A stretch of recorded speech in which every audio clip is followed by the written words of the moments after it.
But you were saying about your Williams thing. You got a Rosberg shirt? I got rid of all my F1 merch. Why? It fucking doesn't fit me anymore. Whenever I went to the races, I was like a wee lad, and I weighed 130 pounds. Yeah. I'm like 200 on top of that. 100 on top of that. Yeah. So I do need to get more stuff. But like, do you actually like thrifted all that? Like, you just gave it away to Salvation Army? Like, dude, you should have just kept it. You could have like hindsight. Because like it would have been cool. Because even if they're smaller, you could have just framed them and then like put them up on the wall. Because now it's like how long ago was that? 2006. Yeah. 2006 is when Rosberg came on. So Yeah. like that's like, what is it now? What was it? 2023. Yeah, 2023. So however long that 17 is. years. 17 years. Like that's a vintage shirt at that point, isn't it? Yeah. Fuck. And you can't even get that shit anymore. That's the hard part. Like to source like all these hats, like it took me a long time, and then also like to haggle them too. Well, here's the thing. Now you want to buy F1 merch. Yeah. You want a hat? Fucking $80. Yeah, that's also true. Then shipping. They're so expensive. Like I feel like Formula One merch is like way too expensive now. Like it should. It's like supposed to be like for the people, like not just for like rich people. Well, and that's what they said about the races as well. But yeah, that's also true. You want to go to Vegas? You're gonna be spending $16,000. Oh, you heard about what they said about Vegas, right? Is that they're blocking everything? Yeah. I mean, like if you're gonna view it from, if anyone's gonna view a race from any of their balconies or whatever, like they have to give like that partial room payment over $1,500 US. That's stupid. Also, that's the same thing with restaurants. Oh, because that they're nearby and they're giving a viewpoint as well? Yep. So they're going to be doing blinds and blinding lights at windows. So I'm thinking to myself, like... Blinding lights at windows? Yep. That's like... At a hotel room is kind of inconsiderate. I was going to say, what if you're not even there for the race? Like, you're just like there to like enjoy your time there. You got to keep the blackout curtains on then, I guess? Exactly. But, it's again, like, why would you go to Vegas for that time? If you're not into it? Because there's so many people. Too expensive. That's true. I guess there's going to be... Well, a lot of people's plans are probably going to get fucked up, though. Yeah, I mean, like, I'm on mailing lists for, like, Caesars, Wynn, MGM, everyone. And I keep getting emails like, oh, here's a deal's coming through, like $250,000 for, like, their number one. Like, oh, yeah. Like their paddock pass level stuff? Yeah, and then you get tickets to, what's her name? The actress, the singer from the UK. Starts with an Adele? Adele, yes. Adele. You get tickets to Adele as well. Who wants to go see Adele after an F1 race? That's a good question. Honestly, I think about it though, it's really funny when they have like those post-race shows with like artists and stuff like that. Coming through. Well, like at the Netherlands, they had more. Yeah, even today. He waved the checkered flag. I know, that was the saddest wave I've ever seen in my life. That guy's just there, just waving it. It's kind of nice though, because I mean, like it's more visibility. It was visibility, but it's like he's also best friends with Max. Also true, yeah, that makes sense. That's kind of sweet. Yeah, I mean, like he does get to like show support as well. I get that. That makes sense. But he's always at the races. True. I guess he must be a long-time follower. Although, like, I don't know, I'm old school guy, so just like I like the flag flick. Yeah, that's just that's the figure of eight kind of going through. Yeah, exactly. And then I think who was it? It was at the British Grand Prix. The actress, I forget her name, who did the thing, but she was in Oppenheimer. Oh, Florence Pugh. Yeah. She was like giving it her all. She's having a good time. She was like, holy fuck, they're fast. But also, if you're like if you like live in the UK, I feel like you know about F1. Like you can't be like living underneath a rock and not know who they are, considering most teams are based out of even small towns. Yep. Like Milton Keynes. Like nobody goes to Milton Keynes. Well, nobody does. Right. The little Cotswolds, but besides Jeremy Clarkson's farm. You're right. But it's that's true. I mean, I wish I haven't gotten to go to a race in a long time though. I've never gotten to go to a race. What? I mean, like, I got into like F1 like I want to say pre-pandemic, so 2000 and so 5, 6, 7 years ago. So this was when it was still like the Kingfisher branding on like what you call it back then, Force India. So since then, like I think that's when Checo just got signed to the teams. So that was 2015, I think. Checo, how long was Checo with Force India? Well, he ran through Force India Racing and Racing Point. So after he came from McLaren. So he ran for I think 3 years, I believe. Yeah, because he started at Sauber 2001 2012, McLaren for 1 year only, and then Force India, which was... I completely forgot he raced McLaren. Yeah, before that, and he used to get podiums in McLaren. Like 2013 season. Yeah. I believe he got a couple of podiums as well. So I'm just is looking through here right now.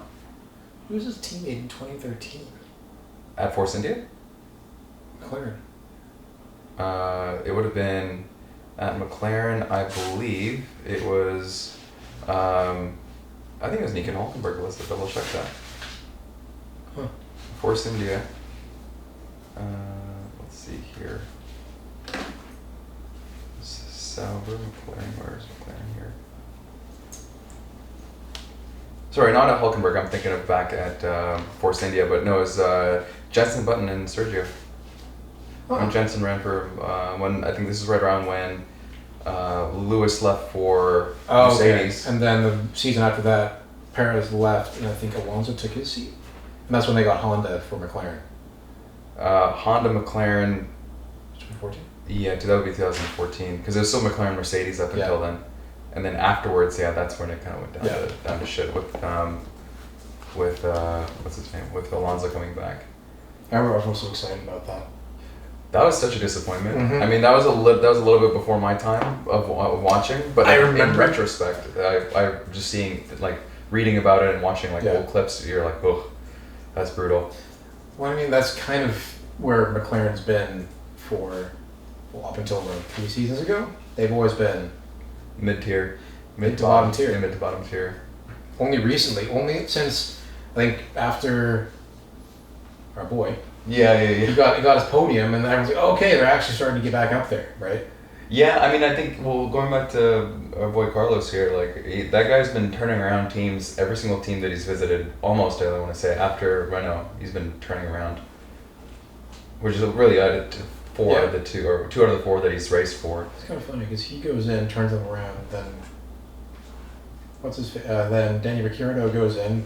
Danny Rick, Danny Rick, it's like an unfortunate thing. Like he's he's an amazingly great driver. Like the fact that he just overshadowed Seb in his first year after racing for Toro Rosso, and then also getting I believe a win as well with him. So, I mean, there's no denying that he's a great driver, but he's just been given nothing's been added to him.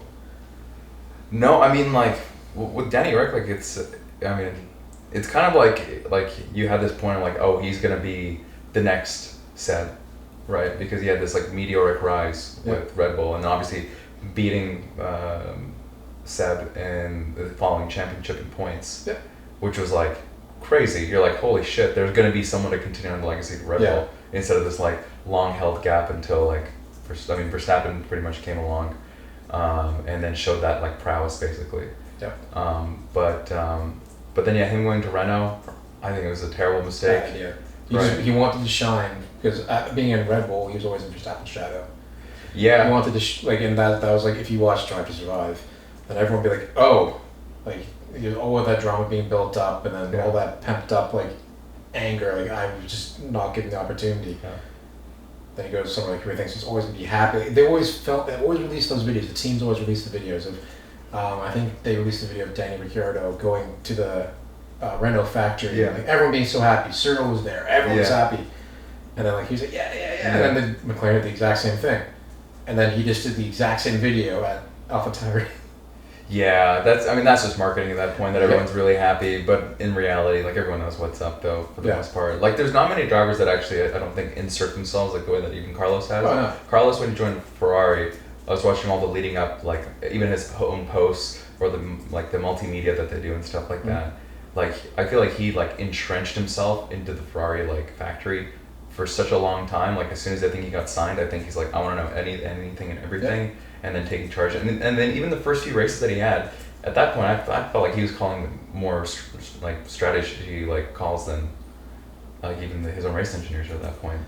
Because he was yelling. I remember he's yelling at his own race engineers. What are you guys trying to do here? I think even today, there was some chatter on the radio saying that was the worst decision ever. Why did we do this? Dude, I feel like if it wasn't for Carlos, I think Ferrari would be even further down further down the championship.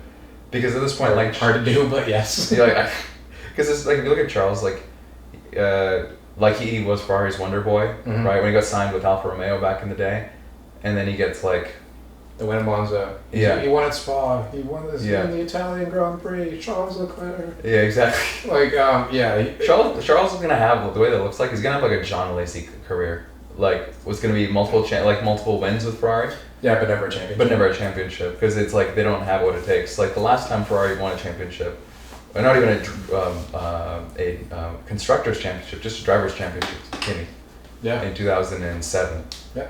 Right, and Kimi's like Kimi, like he'll grabs things by the balls and does not give a fuck. Like he'll tow everybody along, and it's only his racing prowess that like won that championship, even though it was by like a close call.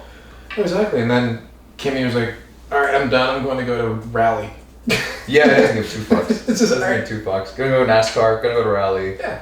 I mean, he is like a driver, like through and through, right? So he doesn't give two shits or anything like that. You want to win and play thin. Right. Yeah. I mean, I was reading up on that too, because if you look at just like just by points, you were like, oh, he only beat out Lewis Hamilton by 1 point. But in retrospect, when you're looking at all the races that were combined, like there's multiple strategy calls that like screwed him over, or like there'd be other extraneous things where the car would fail or something like that would put him in a more dire situation. But it was just him being him, like got him to like just eke out by that last little bit. Well, I forget. It's when Kimi joined with Lotus. Did you hear that story?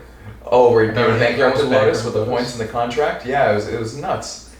That's like such a Kimi thing though to do as well, because I don't think then they realized it's like, oh, he's not gonna do as well as people think, because he's like he just came back and he's like not that good, and they're like, oh, it's gonna be, he's gonna be okay. Like they're expecting like a Schumacher level, like was a Schumacher champion. Mercedes. Yeah, like he's gonna be great, like but he's gonna be like, not in his prime. Yeah. But like with the Lotus like podiums and everything, like I mean that was unexpected.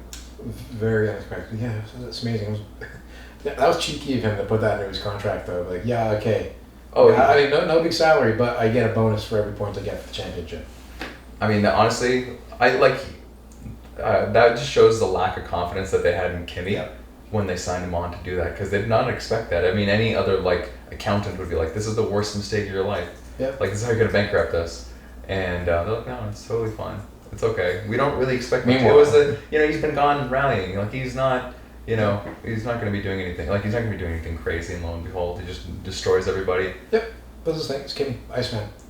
Yeah, no. I even think then too, because I feel like when they got like relegated from Ferrari down to Alfa Romeo, I still think he had what it took. I just obviously didn't have the car anymore and stuff like that. And that does a lot to your confidence as well. But yeah. No, he just wanted to race. Yeah, exactly. That's all he wants to do. I think it's really funny going to Alfa Romeo again. It's kind of funny the parallels that you kind of see with, not in terms of like career or anything like that, but in terms of the perspective that Kimi and Valtteri both being Finnish, which is kind of funny. Where they're like multiple race time winners, and obviously one is the world champion, but then they go from like a team and they go down to like a C team basically, right? Because I mean they're not doing well, and they've never done particularly well. I mean, but there's also something to be said there. Like Alfa Romeo has shown pace at some points. Now apparently Alfa Romeo's done after this season, is it not? 2026 or 2024. Sorry, I believe it's last year. And who's coming to place them? Do you remember? Audi. But they're coming in 2026. Oh, you mean like the gap year that they have until then? I think it was like. I think they signed. I think they extended the contract. Let me double check here. Okay. Yeah, because I remember hearing something about that. I'm excited for Audi. When Audi's coming in for 2026 for the new. That one. Well, speaking of our boy over here, he's apparently rumored to be signed on or in early talks to come into the team. Yep. But I know that they're going to want a German driver as well. So everyone's saying like, oh, Sebastian Vettel. Yeah. Well, let's be real. I think Vettel's happily retired.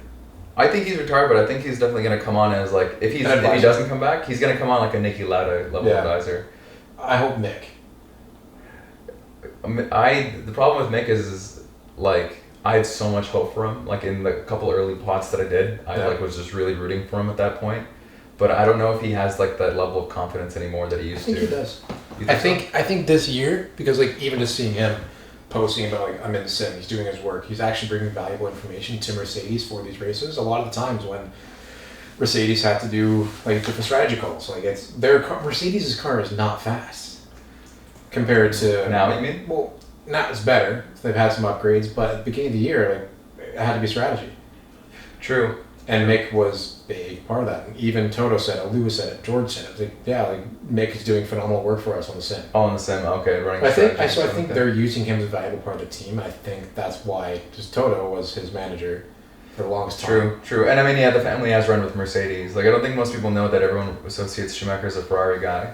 Yeah. But Schumacher was originally a sponsored race car driver by Mercedes before he started with Ferrari. Mm-hmm. So, and a lot, like, I think he recently, when it was, I think Mercedes CLK AMGs were, like, up for auction as well, like around the time that he was still driving for Ferrari. He just obviously couldn't promote that car. I mean, it's like, that's why, again, Toto was big in that, because Toto was a DTM driver, and he was, like, he did racing for touring cars and Mercedes-Benz and all that, and they've been friends, and of course, Toto was big friends with the Schumacher family, and they managed Mick. I think that's why they want to keep him around, is because they see him. If they bring him back and they like bring the Schumacher name back to racing, because there's no one after that. Obviously, Ralph Schumacher's son is like GT racing now. Yeah. So like I don't think he's getting pulled out there because he's just in a totally different league at that point. Well, no, and I mean getting into F1, they're getting a super point slice, like a super point slice. Well, I mean, think of it this way: think of the drivers that are this close, but sorry, I just missed my pants. Yeah. They're like this close, but have never been in F1. Yeah. Well, until this weekend for Liam. Yeah. But he didn't really have the best race possible. Liam got like you didn't really expect much because he doesn't have like he's gotten a few hours in the seat in the cockpit for the most part, but like not enough and he hasn't even he tested out the Red Bull car, but that's a completely different machine than the. That's a monster of its own. Yeah, that's something else. I mean, you're looking at the spare parts bin of Red Bull basically that he's driving, which is not even as a drivable car considering like what Yuki's been able to do with it, which is nuts. Yeah. No. Every single time putting it up in like near the points. And I think Yuki is because there's everyone saying like, oh, he's done. I don't think so. I don't think so either. I think he's gonna have like a Kumi Kobayashi kind of thing where he's gonna be like back in the day where he's like maybe not championship level. I think, but consistent. But like up in the points consistently, and I think he'll grow into that because he's still so young.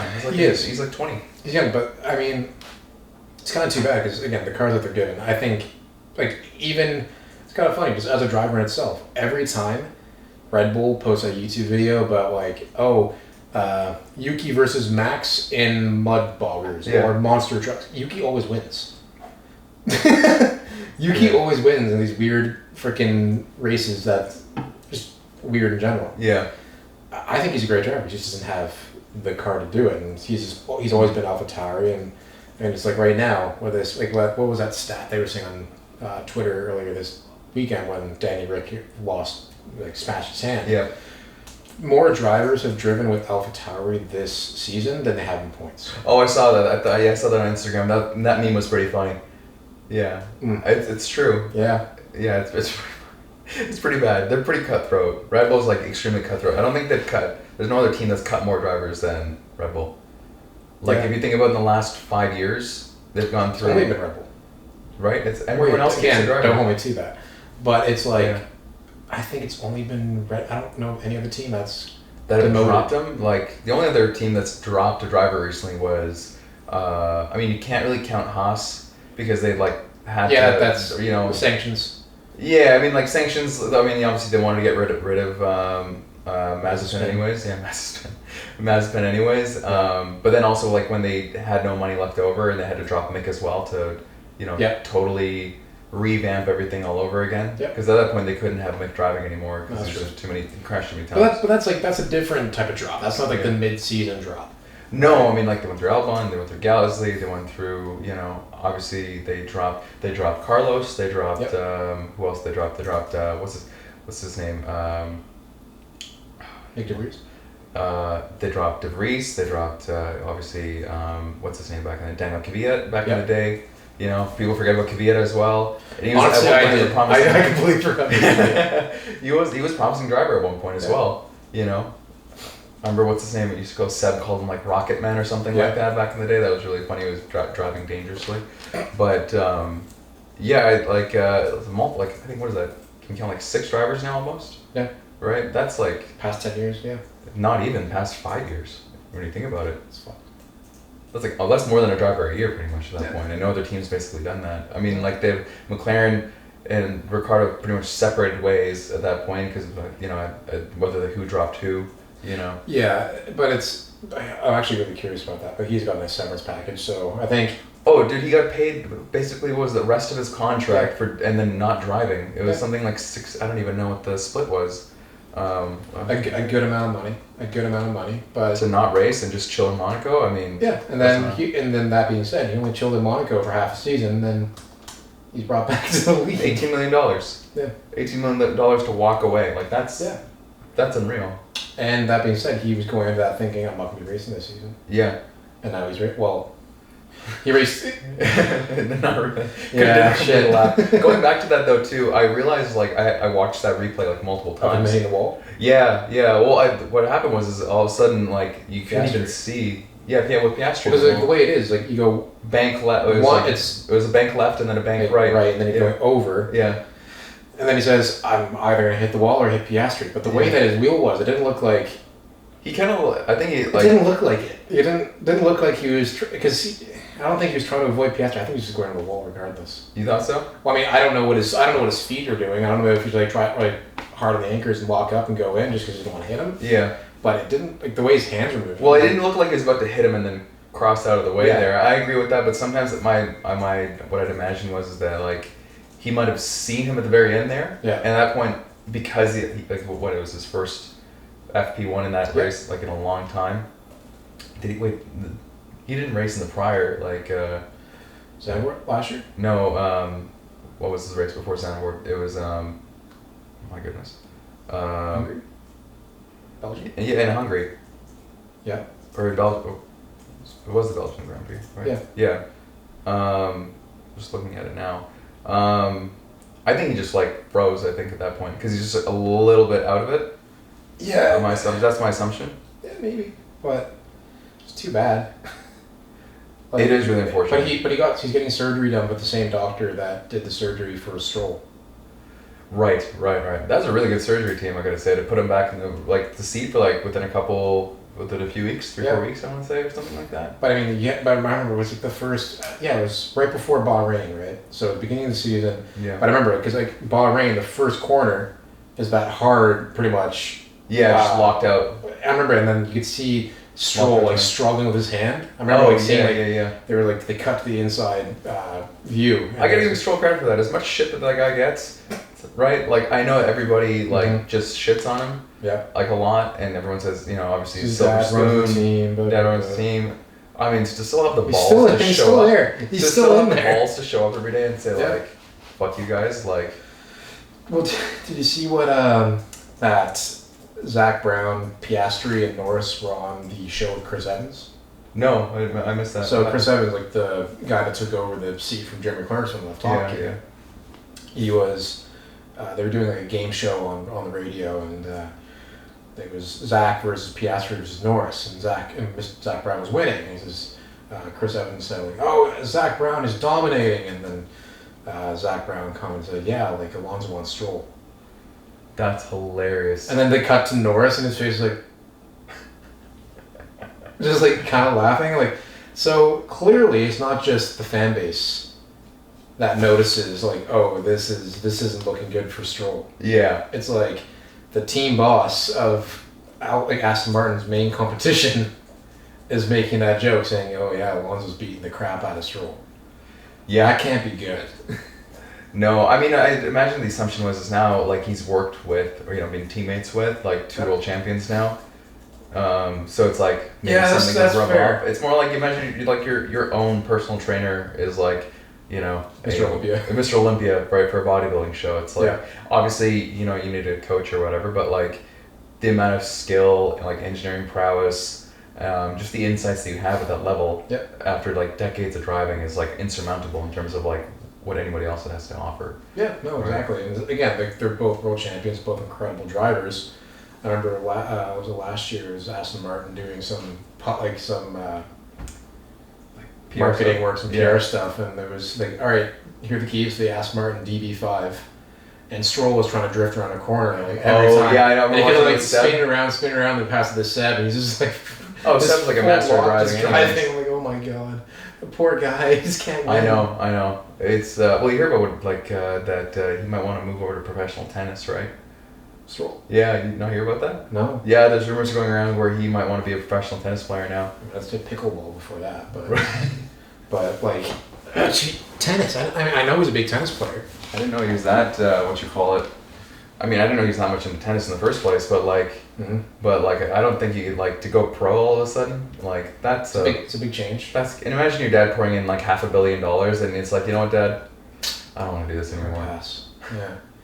I mean, it's good for him. Maybe we'll see, but I think I could see Stroll more on like the GT3 or like the endurance racing. Endurance racing. Yeah, I could see him just doing something like that. Aston Martin has the endurance racing. That's true. That's true. They Stroll have a whole entire setup there too, along with their own customer cars. But that being said, if Stroll did leave, who would go in the spot? Who would? You have Alonso and then a free spot. Alonso like is around. I mean, there was a recent podcast with like High Performance. Have you heard about them? Yeah. I haven't watched the whole thing, but I just saw a couple little things about him, like talking about his future. Obviously, in Formula One. It's not that long, because I think he just knows. Probably 2-3 more seasons. I give like 2. Yeah. I give probably 2, just because he knows like.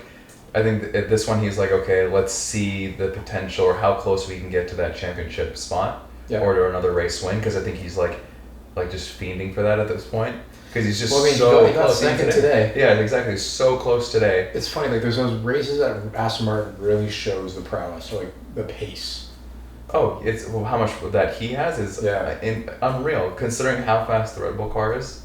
Because usually, here's the other thing, most races, and of course this one's a bit of an outlier considering like the banks, the bipolar weather. Yeah, right. Oh, jeez. Like just flipping back and forth so much. So of course it takes. Of course, like the safety cars and everything like that, it takes away a lot of it. But even partway through the race as well, like it was never more than a gap of like 10 to 12 seconds. Right. Yeah, usually 30. That's what I was saying. That's what I was saying. I was watching like the race back. I was like, holy crap! So I mean, with understandable, with red flags, with safety cars, with all the tire and with strategy, I was like, he's like 3.7 seconds behind Verstappen. I'm like, wow, this is normally like Verstappen's off like a stab rat. Almost like 30 seconds behind, right? Yeah. No, exactly. To be that close is very surprising. So. Even then, it was fun watching as well, because Alonso's always been an aggressive driver.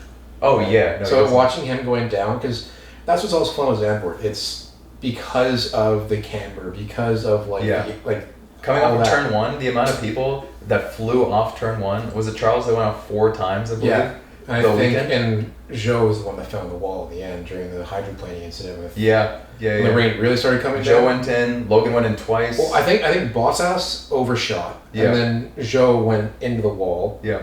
And then Leclerc overshot it multiple times. Well, he like oversteered into basically the wall at that point, right? Or almost into the wall at that point. Yep. So. But it was fun watching Alonso's come in like on the inside, and then just he had so much speed going through, and because of the fact that the car has so much like camber going into the corners, like you could actually kind of rely on that front left as well. When a little bit more to pull yourself in, just use like gravity to help you out through that corner. Yeah, I was like, wow, all right, all right. Yeah. I mean, it's not his first rodeo. Like I think he's like just so dialed into every like the car.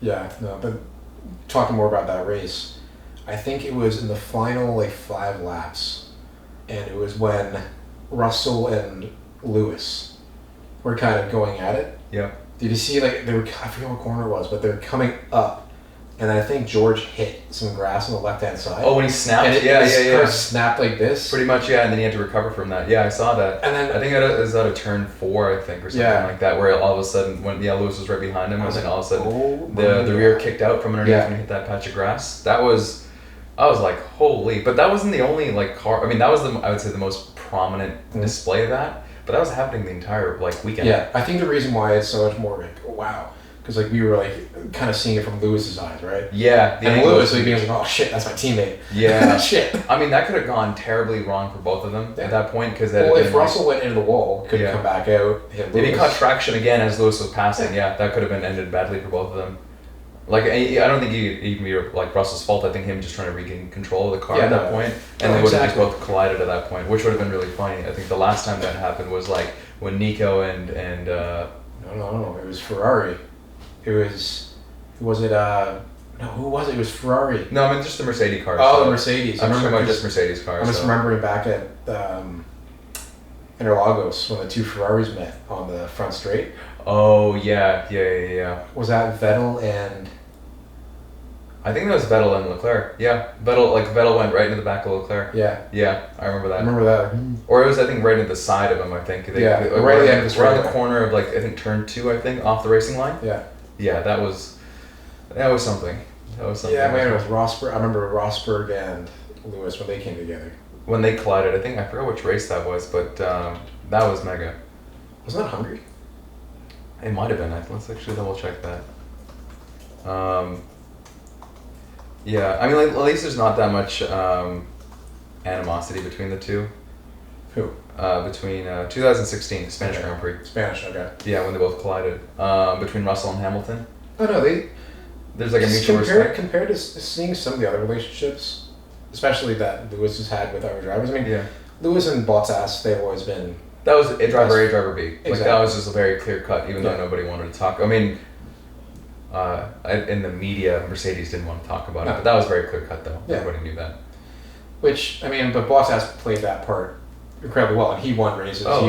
He did his thing. But it was just, I think now because George is... it's almost like the change of the guard, right? Yeah, it is. It is. I agree with that because Lewis's time is going to probably come to an end within the next couple of years, I'd imagine. Maybe I want to say 3. Yeah. 3-ish years, 3 more seasons, I'd say would probably be like his time limit. For himself, I think. Yeah, I think so. It's... Because at that point it's just frustration because I don't think the Mercedes will have a car within 3 years. Well, here's the thing. In 2026, it's going to be changing for regulations. I think he'll leave by then. I think he'll have his fill. I don't know. Because he's been driving since 2007? 2007, yeah.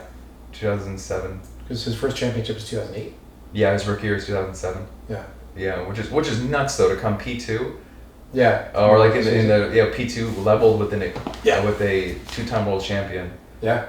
And then at the same time then win a championship, for the following year, which is like unheard of. I don't think any other driver's been able to do that. Looking at the past, I think since the beginning of Formula 1. Maybe way back, like when Fangio or frickin' like Moss or something, because there were that's 5 races. Different era, yeah. So maybe then, but definitely the modern era. Yeah, in the modern era, that's for sure. Definitely not. But, yeah. But, because we had 2008, that was Lewis, and then it was Lewis and Jensen in 2008. It was. And then Jensen, or was it Lewis and Jensen? It would have been... Because then Jensen went to 2009, that was Braun GP. That was Braun GP, yeah. And now there's a new show coming out with that on Disney Plus. With Keanu Reeves is producing it. Keanu Reeves is producing it? Yeah. Right, I did see the social media biopic about Braun GP, which in itself is a cool fucking story. That double diffuser, I think, was that the reason they won? I think that's what it was, right? That was nuts. Well, I mean, the fact that they had a car with no engine, and they're like, we need an engine, because Honda pulled out. Right. Well, that was meant to be a Honda car. That was supposed to be a Honda engine. It was, but I mean, I think the engine was there. I think it's just the branding, right? Did they take it? Where'd they get no engine? They got a Mercedes. It was a Mercedes engine that they used? Oh, but the car was, okay, so the chassis. The chassis was a Honda, but the engine was a Mercedes, I'm pretty sure. And then that's why, and now in the year following that, the term Braun GP is now Mercedes-Benz. Yeah, I remember that. So that's true. Yeah, I remember that season. I remember when Jensen won at Monaco and he fucked up and he didn't go down the right road and he had to run down the front straight to go to the podium. I remember that season so well because I was like, wow, that's so cool. Like, that's before my time. That's stuff I had to read up on. Oh yeah. You can watch the biopic that Keanu Reeves does. I know. I think about what we're gonna do, to talk about when the season's over. Yeah. But I thought a good idea would be we talk about or we review old races and stuff like that, and we talk about say for the for the remainder of the winter, at least until next season, we go through say a random year 2012 or we'll go to 1994 or something like that because everything's available on F1 TV. Oh, so it's we can actually review it and then we have more stuff to talk about then. Exactly. And then throughout the week you can also go through that'd be a cool thing to talk about. Yeah, exactly. Yeah. No, I think like it'd be really cool to hit those key kind of seasons. Milestones and stuff like that. As you mentioned, like 2008 when Lewis wins the World Championship. Yeah. Or when you have this like the second year that Vettel wins the championship on the track, like like that dominant year from Vettel. Yeah. Or 2009 Braun GP, or you have even 2012, which had the most number of world championships, world championship winning drivers in a season. Yeah. Because that year it was Vettel, it was Schumacher, Kimi, Lewis, Jensen, Alonso? and Alonso. I think. Yeah, Alonso. He was driving for Ferrari at that time. Yeah. So it's like 6 world champions And in one. That's Like that's half the grid. That's nuts. That's half the grid. And it's also interesting because you've been hearing what's been going on in the news as well with Massa, right? Oh, him trying to appeal that? Oh, 2008 what a championship. goof. What a total goof. Like, why are you damaging your own reputation at that point? Like, you're not gonna win. No, like, sometimes you know when to sit down, stop talking, yeah. let it go. Massa, you're a very successful driver. You're still sponsored by Richard Mille. You're good. You're a pundit. You do your thing. But now he's like I think he like that. Focus on his hairline maybe. Like that's probably his best bet. His height. Yeah, right. There's surgeries now that can fix that. Yeah. But it's unfortunate. But I think Lewis won it. I do remember watching the replay of. I think it was. It's very iffy because people some people who are maybe Massa fans or something like that, or just not Lewis fans in general, would be like, oh, this is exactly what happened to Verstappen. Verstappen, yeah. But yes and no, right? It's because I think when Massa lost the championship, the last race of the year was Interlagos. Well, because he won that race, but obviously because of that's mess up. Yeah, I think it's Truly. Yeah, no, Truly started his car bonked out. He missed the apex on a turn, and then obviously Lewis can go through. Took that turn. So, hello George. That rum is not for you, brother. Drink? Is that even? We're gonna get fined by PETA? Exactly. But yeah, no, that's kind of like a race. It's racing, right? And then you have, of course, I don't want to get too much lost in the drama of 2021, but again, calls were made to let people go through, and then you had Max on brand new tires and Lewis on shot tires. Yeah. But they've been doing that. I've noticed a lot more recently, and it's been talked about as well as like even though like now the racing officials, right, or the like sporting director is like not in the limelight anymore, right? Like Michael Massey. There's no like level of that where he's on the spotlight. There's no communication being like shown live on air, and there's like that external pressure being visible. Yeah. Because now it's just you have like your team, your sporting director for your team that makes negotiations or is advocating on your behalf for the instead of having Christian Horner or Toto. Oh, yeah, having direct lines and stuff like that. You have that bit of a barrier. That was so entertaining. Those were the best lines ever. Those were the best. No, lines. Michael, no. Yeah. I mean, even from Christian and stuff like that. He's like, look, Michael. Like these are racing cars. They got to go racing. Like, So I mean, stuff like that. Yeah, it's extremely high entertainment value. Yeah. Because you like after the drivers.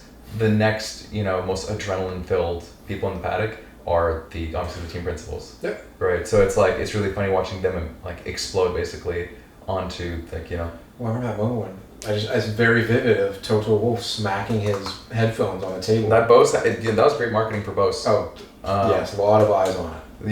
And if that, after that hit, it was pretty solid. I gotta say.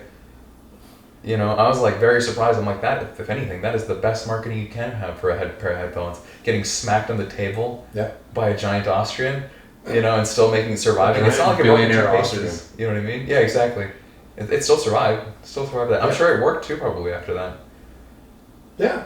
I mean, honestly, yeah. I've had those headphones. They work pretty well after you fuck up. I've had my earplugs now, or earphones now for like 6 or 7 years, and they don't even make the ones with like wires anymore because everyone's going wireless. Still works perfectly fine, no issues at all. So I mean, I can attest to it. We're not sponsored by them, but I don't think Toto will be either. But you're right. But it's. And what are your thoughts on the season as a whole so far?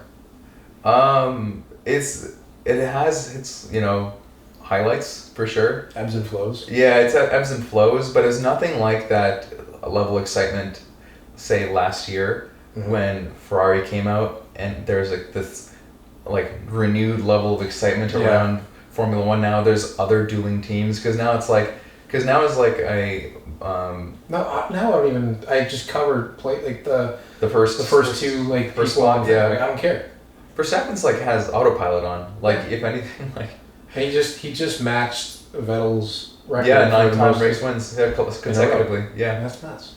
But I mean, it's all the power to him. But the thing is, like, I don't remember like when I was watching Vettel back when he was in his dominant days in Red Bull. Yeah, I don't remember like being still tired. I don't remember being tired of him winning.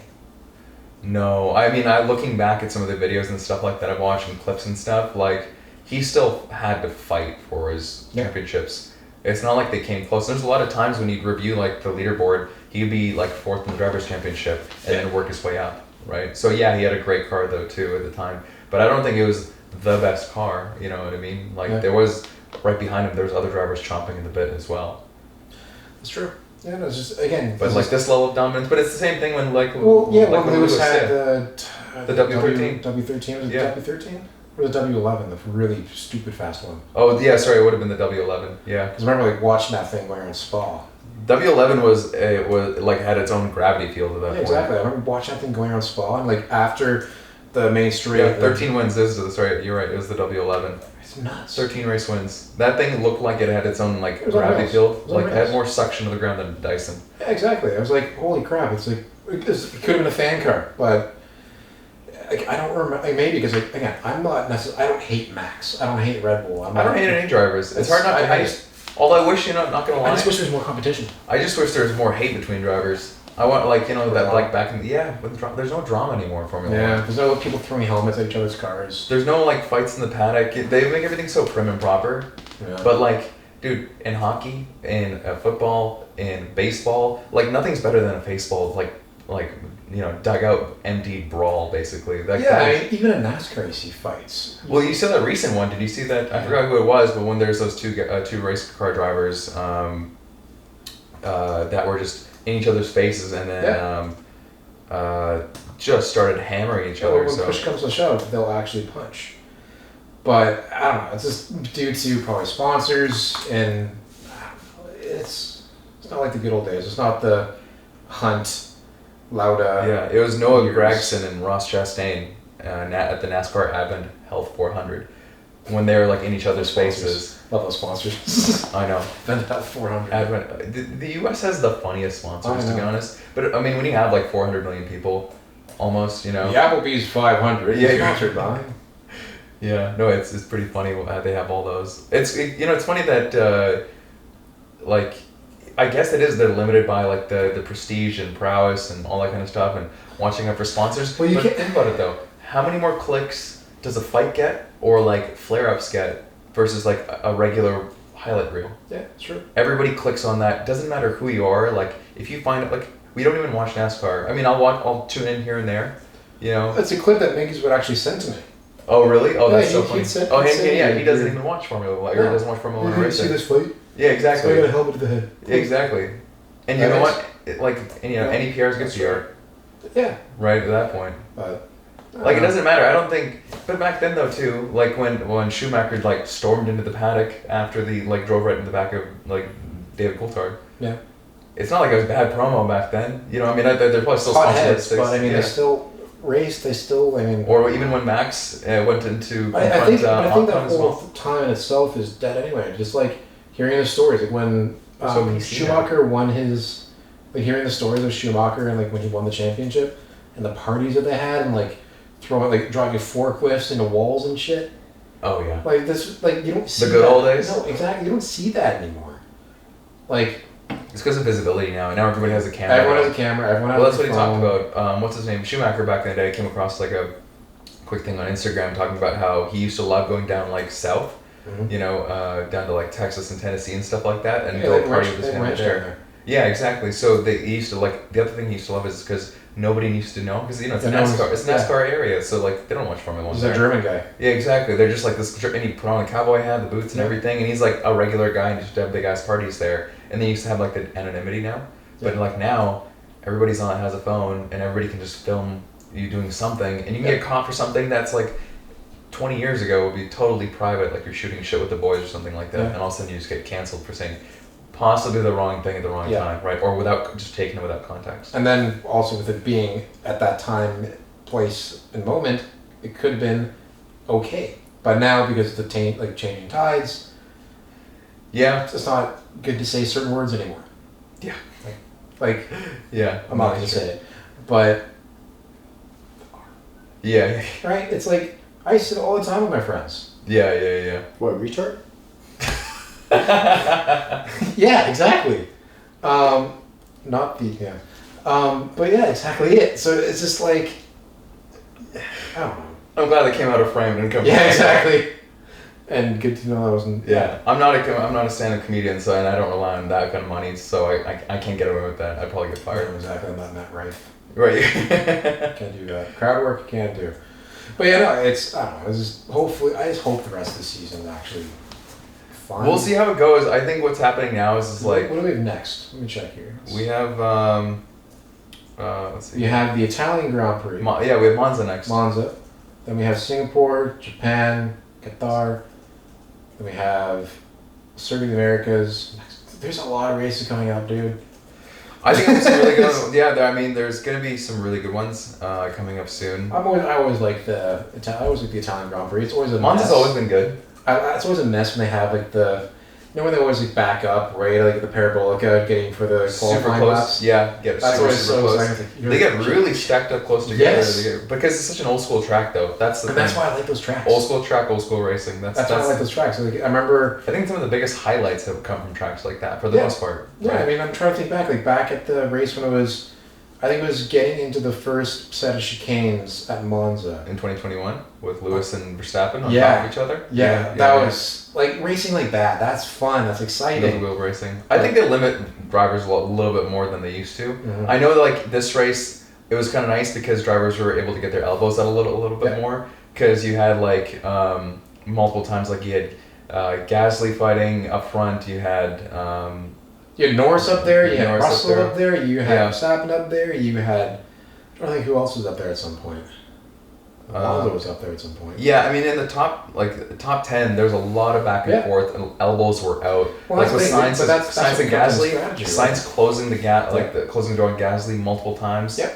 Or even like when he was up against Alonso as well. I mean, he did kind of let Alonso through after a while, but I mean, try to fight it off as much as he could with the car, obviously, that he had. Preserve tires. It's like it's not worth it. He's going past. Yeah, exactly. Pick your battles. No, and then even strategy today was like Well, so left I don't field. get it. Like the first lap, green light, go. Hit the first corner. Oh, there's rain, and then people it was pretty heavy rain by the time they made it back to the pit wall. Yeah, well, And Joe popped up from the bottom Yeah. all the way to like third place. And I forget who it was. Or It was I provisional think pole at was one it point. Perez that went in Yeah. for intermediates before anybody else. Yeah, he came in first. He was the And first then he guy was doing pretty well with the intermediates. I'm like, why didn't everyone else do this? Like Norris didn't a go lot back. of pretty much half the grid stayed out for that Yeah. same point. But it kind of evened out. Like I noticed, when everything kind of got shuffled and then reshuffled again. Yep. Most people ended up somewhat close to where they were originally. Well, especially with the red flag coming back out, and then just with everything there. That evened things out. Yeah, for the most part. Yeah, no, it was all in all, it was a pretty fun race. I hate when they have red flags though, but they need them. I mean, obviously for safety reasons, yeah, they need them. This is. But even then, this time they had but they did 3, what do they call them, verifying laps. Yep. To make sure that everything's scoped out, it's fine, it's drivable and stuff like that. Yeah, no standing water. Yeah, exactly. Like that. Which is fine. I get it. That's totally normal. Yep. But I agree. I mean, I can't remember which race it was, but there was multiple red flags when they really didn't need to be. That's a big criticism drawn Was on. that this season?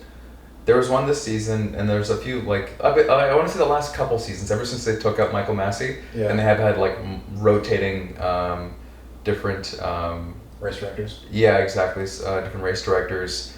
I do remember. I do remember saying to myself, I think it was this season. There was a race. I was like, all right, I'm gonna check back. Oh no, still nothing. Yeah. Check back, still nothing. Something. Yeah. I'm like, then I think it hit the amount. They hit the threshold for time.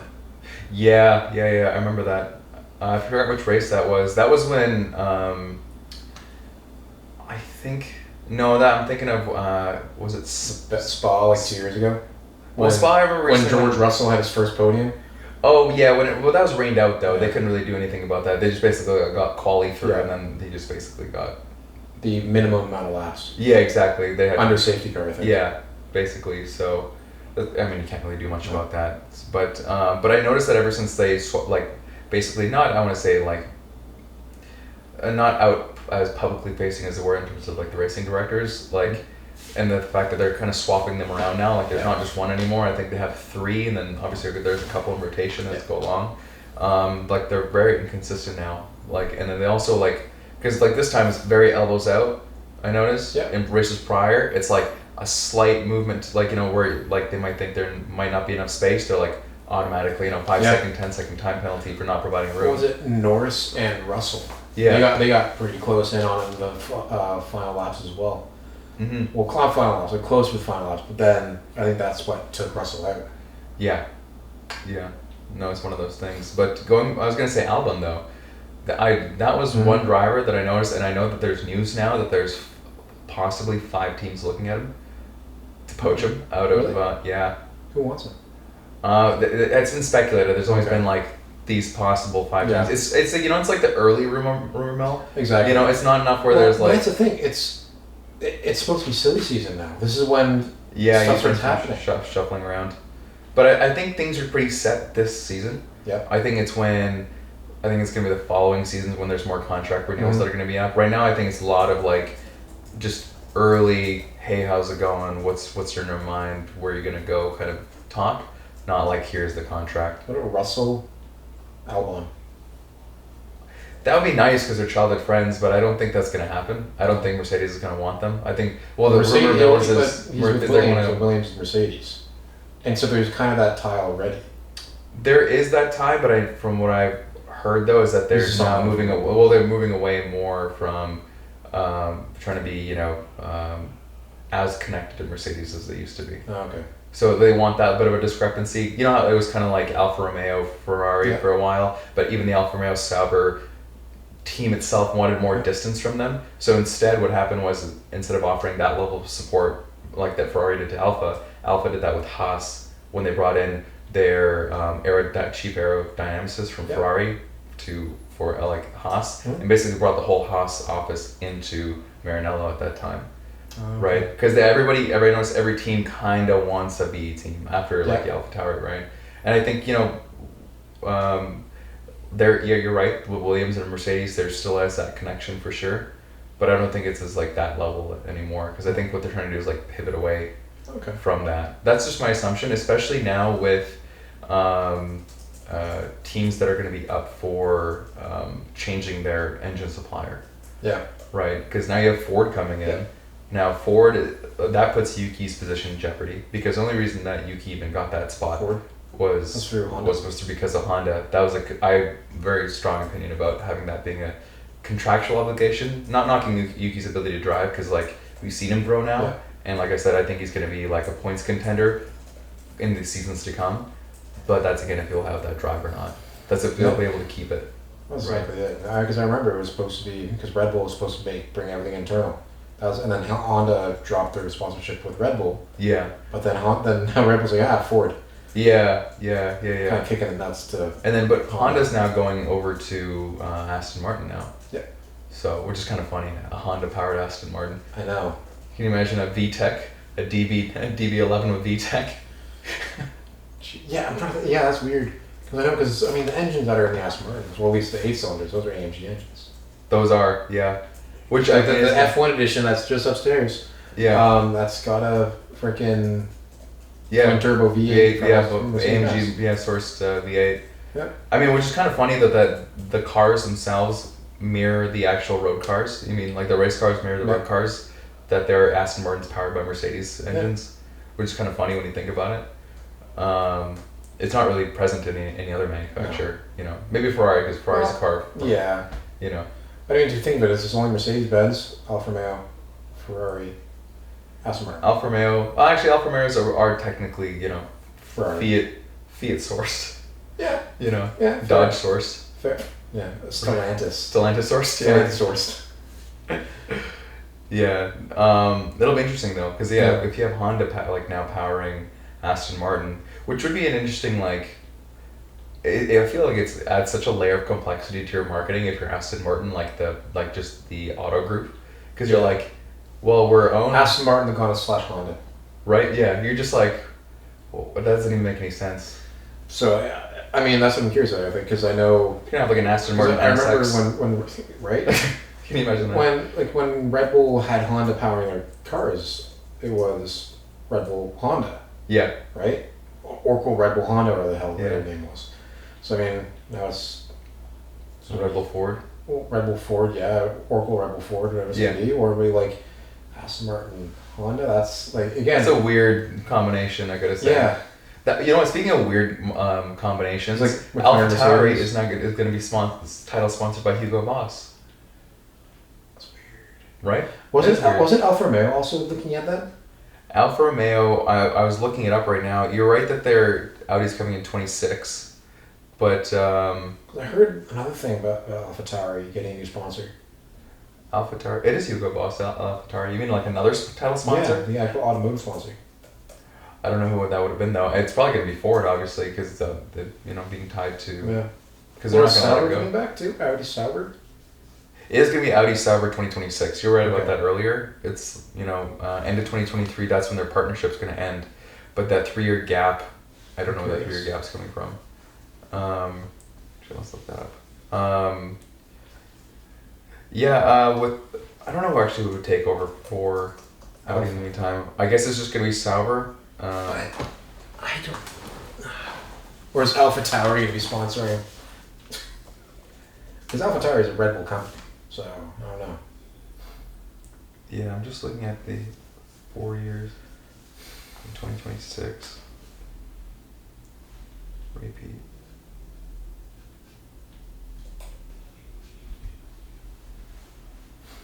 Yeah, I'm just looking at it right now. 2023 end ties.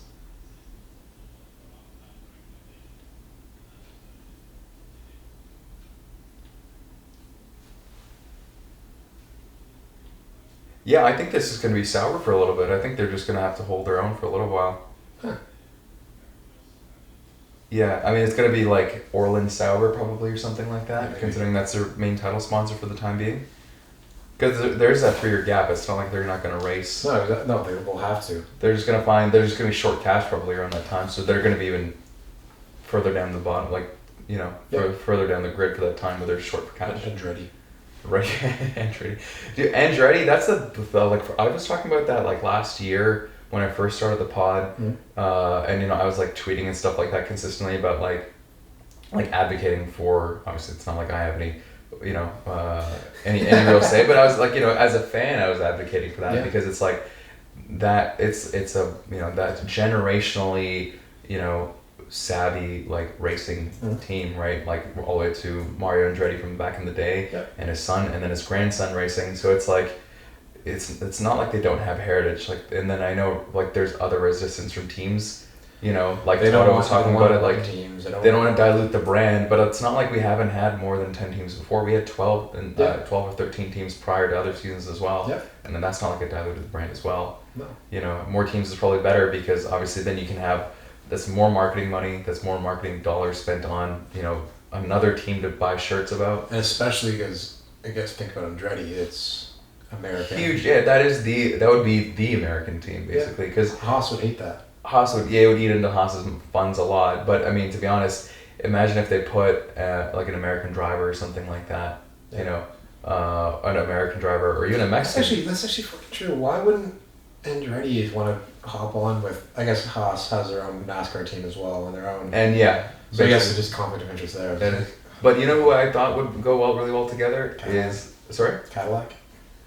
There was rumors about Cadillac possibly coming along. I remember that for a while because I know that they're investing heavily into, or have invested heavily into their LMDH program, right?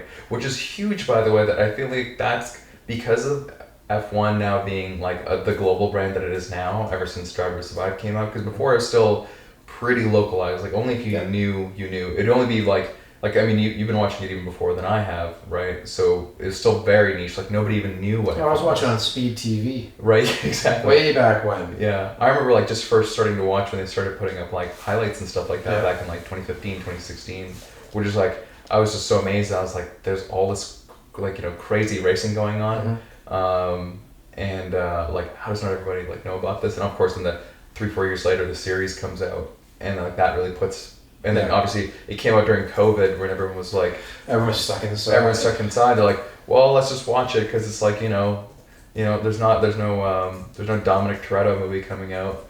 So, we might as well have something to fill our time. Yeah. But ever since then, like it's at such a meteoric rise. And I think in turn it's brought up like, introduced so many people to motorsport in general. Yeah. And then on top of that, it's kind of like that high tides raised all boats in motorsport because I think that's added more brand value to not only F1 but then you had like MotoGP and then even like myself after getting to F1 in the early days I was like, oh, there's these other racing categories. Like I heard about rally racing, I didn't know what it was, and even with like WEC